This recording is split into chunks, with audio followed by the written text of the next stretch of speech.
નમસ્કાર મિત્રો, સ્વાગત છે તમારું મારી ચેનલમાં। આજે આપણે આ વિડીયોની વાત કરવાની છે ગુજરાત પોલીસ પીએસઆઈ એટલે કે કાલે પીએસઆઈનું મેરિટ આવ્યું, જેની અંદર હવે ઉમેદવારોને ડીવી માટે બોલાવવામાં આવશે। જો તમારે આટલા માર્ક થતા હોય તો તમારે ડીવી કરવા માટે તૈયાર થઈ જવાનું છે। તેના વિશેની માહિતી આપણે આ વિડીયોની અંદર મેળવવાના છીએ। જો તમે ચેનલમાં નવા હોય તો વિડીયોને લાઇક, શેર અને સબસ્ક્રાઇબ કરતા જજો। તો આપણે વિડીયોને આગળ જોઈએ।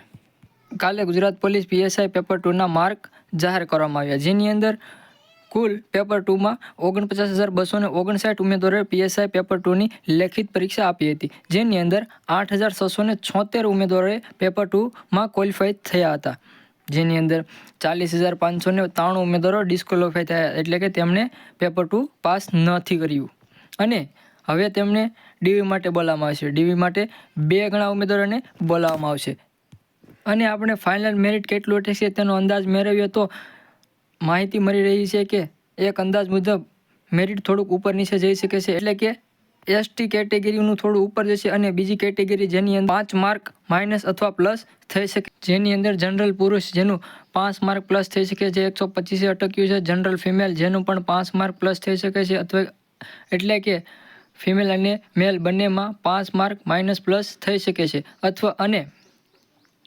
ઈડબ્લ્યુએસ એટલે કે ઓબીસી એસસી જેનું પણ 5 માર્ક માઇનસ પ્લસ થઈ શકે છે અને એસટી કેટેગરીમાં મેલ અને ફિમેલમાં પણ 5 કરતાં પણ વધુ માર્ક વધી શકે છે તેવી માહિતીઓ મળી રહી છે।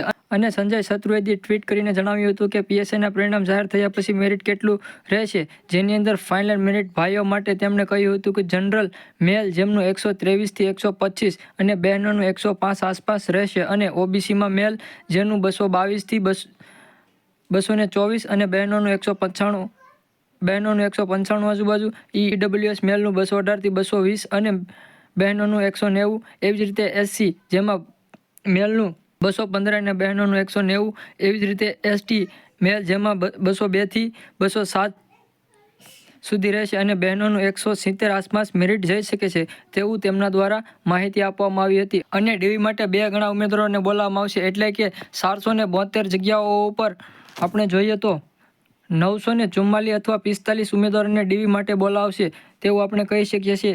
એટલે જે ઉમેદવારોને આટલા માર્ક થતા હોય તેઓ ડીવી માટે તૈયાર રહેજો અને ક્વોલિફાય થયા છે તે ડીવી એટલે કે ડોક્યુમેન્ટ તૈયાર રાખજો, તેમને થોડા સમયની અંદર ડોક્યુમેન્ટ વેરિફિકેશન માટે બોલાવવામાં આવશે। આમ જો તમને આ વિડીયો ગમ્યો હોય તો વિડીયોને લાઇક, શેર અને સબસ્ક્રાઇબ કરતા જજો। આવી જ માહિતી માટે ચેનલમાં આગળ સુધી બન્યા રહો।